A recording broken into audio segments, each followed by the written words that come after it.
Pop-up video. We are now joined by the other half of our main event, number 9 ranked UFC heavyweight, Walt Harris. Hi, Walt. How are you? I'm doing well. How are you? Good. We will take the first question from Nolan King with MMA Junkie. Nolan, go ahead. Hey Walt, how's it going, man? I appreciate the time today. And here we are, fight week. Everything that you've been through in the past couple of months, the pandemic that's going on. Now that you're here, ahead of the biggest fight of your life, can you put into words what the emotions are coming into this one? Excitement, man. I think it's been a long time coming. This is a fight I've been looking forward to for, honestly, since I was an amateur. I've watched Overeem before I ever started fighting. So to get in there and be in the same conversation with him is something that I've always worked for and worked towards. So Saturday night I'm going in there to put on a show for the world, man. We're the only sport, so it's gonna be fun. I can't wait. And I know adversity is nothing new for you. You've had to kind of deal with a lot of issues throughout your whole career. But looking back on this camp, do you feel like the adversity that you encountered, you were able to overcome, and are you feeling pretty confident about the product you're going to put out on Saturday? Oh, for sure. My confidence is at an all-time high. You like you alluded to. I mean, the adversity that I've gone through in my life, fighting is just a fight. You know what I mean? I faced something that no father should ever have to face. So I feel like fighting is just something that I'm doing and I'm good at, and then I put my heart into. So I'm gonna go in there and perform and do what I do best, man, and let the chips fall where they may. Right now in the heavyweight division, it's kind of an interesting time. It seems like there's a lot of contenders at the top. There's a little bit of a logjam. Mhm. With the win over Overeem, where do you think that puts you in the division? Do you feel like you're going to be in that conversation for, either one or one fight away from a title or kind Yeah, of in that conversation? I see it being one fight away. But I always prided myself on being a company man. So if the UFC wants me to step up and take an interim title, I would definitely do it. I feel like mentally in this space where I'm at in my career, I'm so ready for whatever. And I'm prepared to fight whoever the division has to offer or whoever the UFC has to offer. I feel like I'm a bad matchup for all of those guys, and I match up well with all those guys. So, I think it's my time to shine. And Saturday night, I plan on proving that. My last question for you, Alistair Overeem's a guy that's been around for a long time. We've seen him come out in fights and give a lot of different looks. What are you expecting to see out of him come Saturday, and what should fans expect to see out of you? I think from him, I'm gonna see a guy who's gonna try to grind me, push me against the cage, grapple, drag the fight to the deep rounds, and try to hang on. With me, you're gonna see the same me, explosive, athletic, but with a renewed vigor. My focus has been laser sharp, since the tragedy. I'm fighting for a different purpose. So and my daughter is with me everywhere I go. So when you got something like that pushing you, man, right now at this point in my career, I feel like I can run through a brick wall. So he's gonna be facing a dangerous man on Saturday night for sure. Appreciate the time, man. Thank you. Thank you. Next, we'll go to James Lynch from The Score. James, go ahead. Hey, Walt, Nolan touched there on sort of everything you got going into this fight. How much are you feeding off the support you've had over the last few months, not just from the MMA community, but from everyone in general? Oh man, it's everything, bro. It gets me out of bed in the morning, to be honest. So many people have done so many things for myself and my family. It's just it's overwhelming at times. I'm so grateful. I'm so thankful for everybody from everybody at the UFC to my neighbors, my community. My community has been amazing. And that's something that is like I said, it makes for a dangerous fighter when you realize that so many people love you and are concerned about you and your family. It gives you more to fight for. It gives you more energy and training. It gives you more focus, and so that's where I'm at with it, man. I'm just excited. Can't wait. And we spoke to Eric Anders earlier. This is the first time you guys have fought on a card together. I think since both of you, since he was an amateur.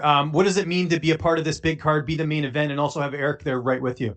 Man, it's special, man. I remember the first day of camp. I told him, I said, "Bro, it's about to be an awesome camp." Because we're always kind of either I'm fighting before him or he's fighting after me, and so we kind of like hit and miss each other during camp.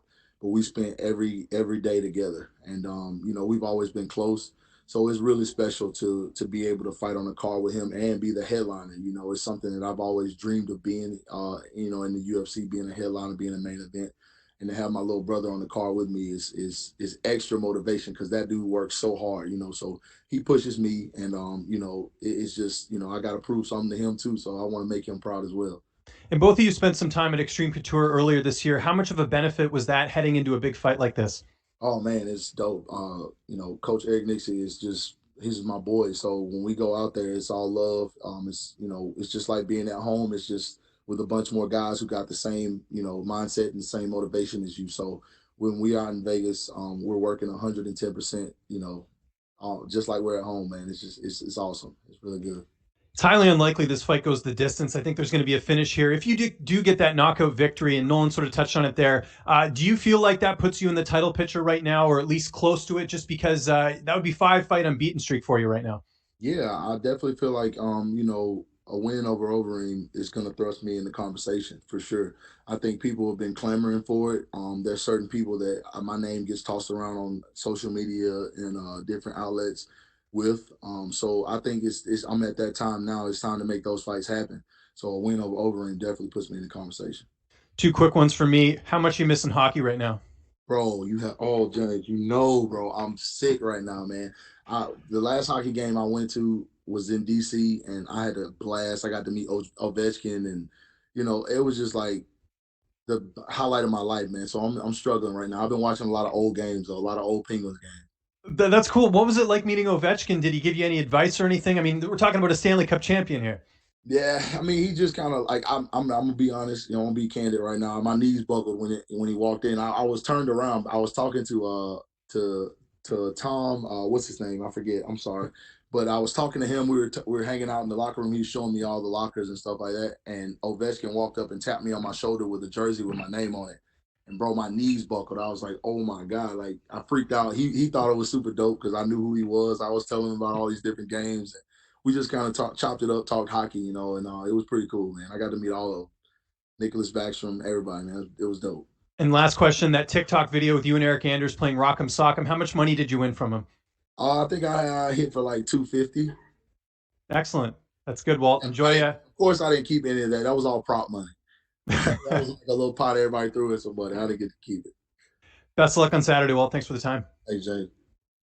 Next, we'll go to Damon Martin from MMA Fighting. Damon, go ahead.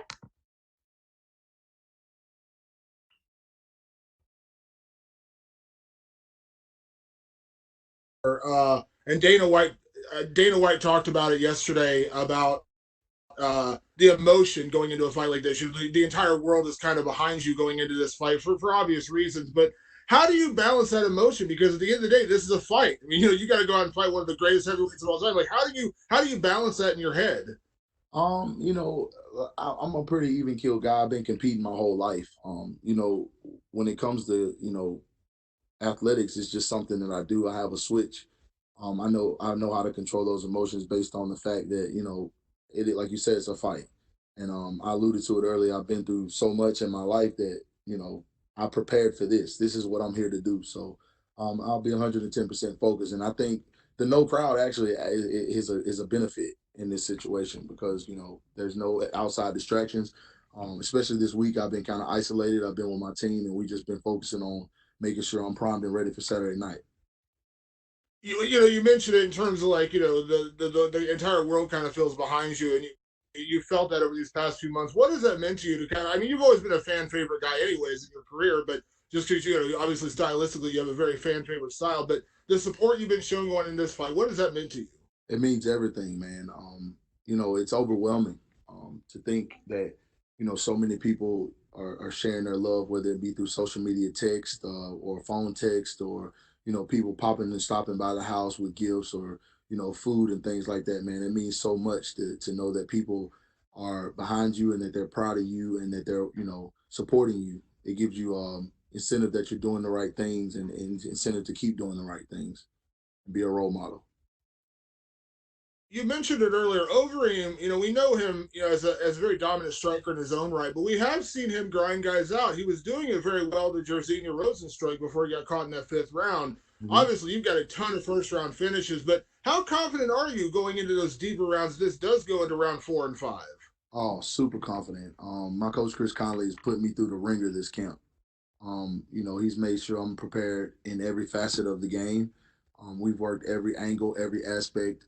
We've dissected every way that we feel like Overeem has any kind of advantages, and we've gone in and made sure I'm on point and I'm sharp as I've ever been, man. Like it's insane. Like I get excited in the workouts because I'm just like, man, I can feel a different type of energy surrounding, not only the fight, but just my overall being, man. I feel like I'm 24 again, you know what I mean? It's crazy. So, I'm prepared to go wherever the fight goes, bro, wherever it goes. And last question, you mentioned to me a couple weeks ago that one of your dream fights in the future would be to throw hands with a guy like Francis Ngannou, a guy I know you have a lot of respect for. You train with him. Obviously, seeing what Francis did this past weekend, he's kind of stuck in a situation now where he doesn't have an opponent. We don't know when the title fight's coming. I think I saw you on Instagram saying you would love to see him and Jones fight, but in a good scenario, like you win this weekend, is that a fight you would like to pursue? For sure. I mean, it's inevitable. I mean, Francis is at the top of the division. He's right there. So I mean, we're gonna have to lock horns at some point. And like I said, I feel like I match up with everybody in this division very well. So if that's what the UFC wants and needs, then that's what's gonna happen, and I'll be 110% prepared for it. Thanks, Walt. Thank you. Next, we'll go to Jay Anderson with Cage Side Press. Jay, go ahead. Thanks very much, Walt, and welcome back. Condolences, obviously. Congratulations on the return. Was there a moment sort of in your head at some point that said, you know what, I've got to get back. I've got to get back to fighting? Yeah. I went through a dark period, as you probably could already imagine, and it just I felt myself slipping the opposite direction of what I set out to be as a man and as a father. And I just had a talk with my wife one day, and she was like, you know what, why don't you start back training and try to get your mind off of it? Because there was a point, honestly, where I felt like thinking of anything but my daughter was wrong. I battled that so hard. I was like, if I go back to fighting, am I not thinking of her? Am I not doing the right thing by her? But I prayed about it, and I could hear her tell me, Daddy, I want you to go back. I want you to fight. This is what we worked so hard. I sacrificed so much. Mom sacrificed so much. You sacrificed so much to get to where you are. And I would be more upset with you if you stopped fighting. And that's when I went back in the gym and I started focusing on getting back in shape. And I just kind of put a goal out there of when I wanted to fight, just to kind of give myself some incentive, you know what I mean? Some motivation outside of, what I already had. And I kind of told the UFC March or April. And then we went from there, man. And I just started focusing like I was about to fight in March. And I started training my butt off every day. And then, fights fell through, pandemic happened, and I just kept training. And I kept going. And, we got this fight. So, I'm grateful and I'm ready, man. And you talked about almost thinking that not thinking or doing anything other than thinking about her was wrong. But I mean, you're still obviously keeping your memory alive, and you've worked on Anaya's Law. And I'm wondering if you could just speak a little about that movement and where that stands. So I mean, of course, with the pandemic, we hit a bit of a snag, but we were working on a law called Anaya's Law, which would make sure violent offenders aren't allowed bond. And it's a bipartisan effort in the state. I mean, both sides came together like that. This bill flew through the judicial system so fast that it was kind of overwhelming to watch. I went to all the meetings and I met all the lawmakers and kind of got to see how the process worked. And we were very close to getting the bill passed and going to Senate, but then the pandemic happened. So what's going to happen when everything opens back up and everything clears back up? They're going to reintroduce the bill. I think it's going to go through the same process pretty quickly, and then hopefully we'll have the law before 2020 is over, and other states will grab it and enact it as well to protect people. So that's where we're all with that. All right, that's a fantastic effort. And just one more for me. What's this fight week been like for you mentally coming back from something like that? And then just as well with the pandemic and, you don't have the fans there and the same activities you might normally. It's been great, honestly. I mean, I got my squad here, man. We're pretty deep. We're about 9 deep. All my closest brothers that I train with and I grind with every day. So it's pretty routine outside of the fact that, there's not a lot of people, which is actually probably a really good thing in my case. So, we just been kind of doing what we normally do, training, working, having fun, cutting up, laughing. And, keeping the same fight week demeanor that we always do that's led us to be successful to this point. So, nothing's really changed. All right. Well, best of luck this Saturday. Thanks very much. Thank you. Next, we'll take Shaquille from MMA Mania. Shaquille, go ahead. Walt, my sincerest condolences. Thanks for making the time today, man. Thank you. You were talking about passing that bill. What does it mean to you and your family to think that, should it get through and get adopted by the other states, this tragic situation could have a long-term, in your eyes, beneficial impact on the entire country? It mean a lot, man. It'd be the first big step in keeping our daughter's name alive, and what she stood for alive.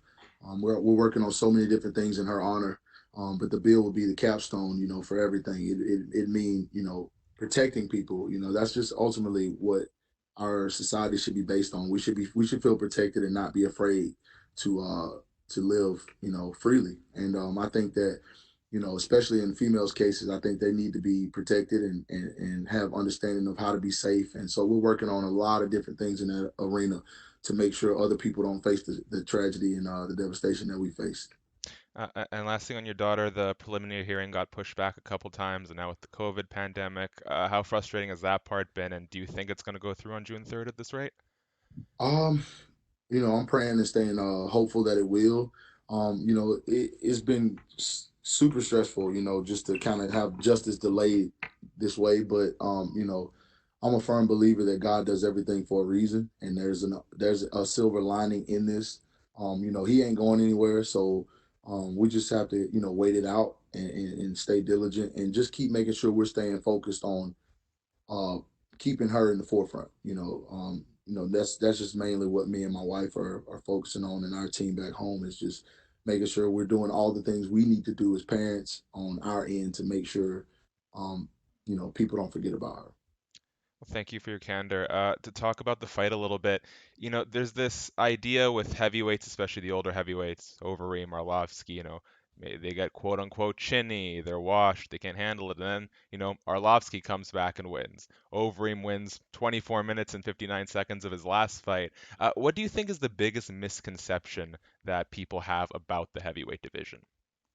Um, I don't know, man. I think that people think that we don't work hard or we're lazy or whatever the case may be. But you know, we're heavies. I mean, we're big guys, so everything's not going to look like the small guys all the time. It's not going to be a firefight. Um, and then those guys that you mentioned are savvy veterans, so they understand how to get to certain points in fights and win fights and try to get to what they do best. So you got to be prepared for that. And I think I am prepared for that. Come Saturday night, we'll be ready. And last thing for you, the crowdless ambience has had an interesting impact on the last couple of events, whether it's Daniel Cormier accidentally giving out instructions to fighters, or maybe Anthony Smith's corner giving too much advice, or someone like Eubanks who was actually talking trash to her opponent's corner mid-fight. Uh, how do you expect to make the most of this new environment?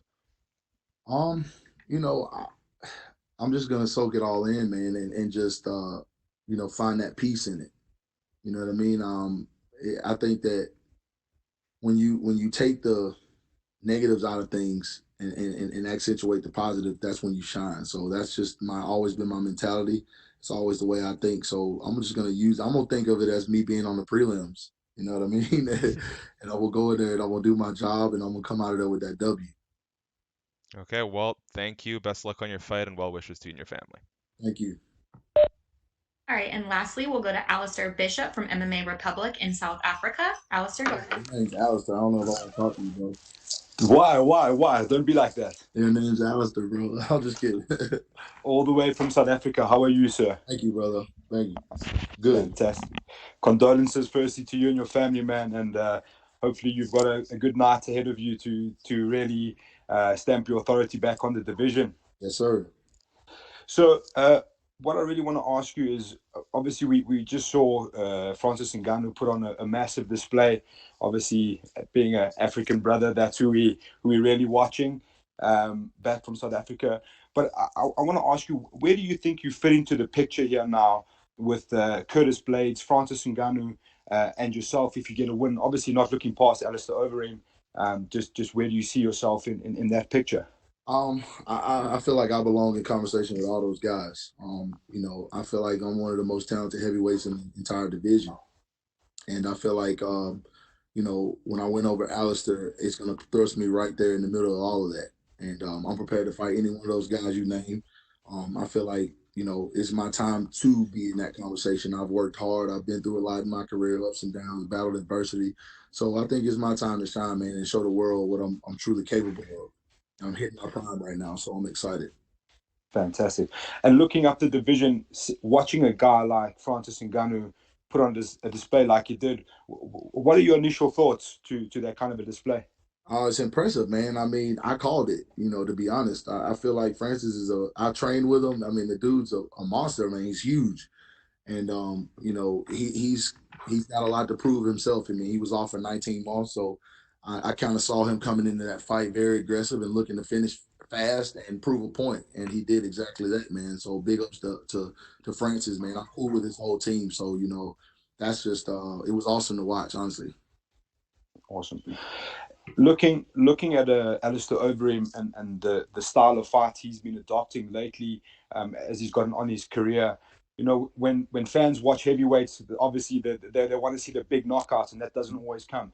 Do you feel pressure to really hunt for that knockout, to really say, okay, I'm here in this division and I'm the next title contender? No, not really hunt for it. I've learned throughout my career that hunting for it never comes. You kind of got to let it come to you. And I feel like I'm a guy that reads and reacts very well in the fight, and that's where my knockouts come from. So, I'm just gonna go in there and be me and do me and let the knockout appear when I see it. I'm gonna take it for sure. I'm gonna try to finish the fight. That's what I do. But I'm definitely not. I don't feel any pressure or anything. I just need to go in there and get this dub. You know what I mean, and make it look good, which I plan on doing. Fantastic. Thank you so much for your time, and Thank all you. the best. Thank you.